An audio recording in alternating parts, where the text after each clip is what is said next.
దేవుని నామానికి వందనాలు. డాక్టర్ తెరెసపాల్ గారు రాసిన శాశ్వత సత్యము పుస్తకము నుండి మీరు వింటూ ఉన్నారు. ఆయన మందిరావరణములో నివసించుట ద్వారా కలుగు దీవెన. కోరహు కుమారుల కీర్తన. సైన్యములకధిపతియగు యెహోవా, నీ నివాసములు ఎంత రమ్యములు! యెహోవా మందిరావరణములను చూడవలనని నా ప్రాణము ఎంతో ఆశపడుచున్నది. అది సొమ్మసిల్లుచున్నది.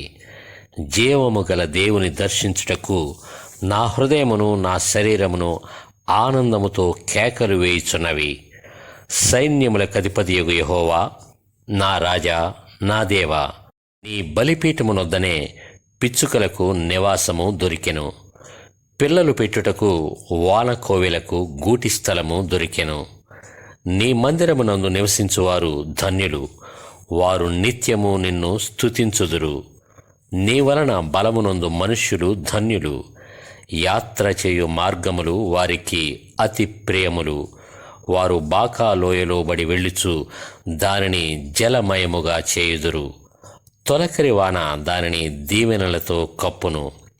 వారు నానాటికి బలాభివృద్ధి నొందుచు ప్రయాణము చేయుదురు.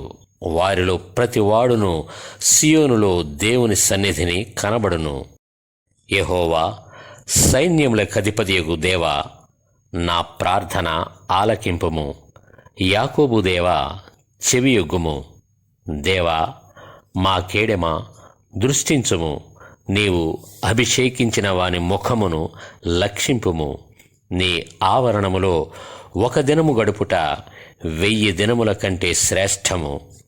భక్తిహీనుల గుడారములలో నివసించుట కంటే నా దేవుని మందిర ద్వారమునొద్ద నుండుట నాకిష్టము. దేవుడైన యెహోవా సూర్యుడును కేడెమునయ్యున్నాడు.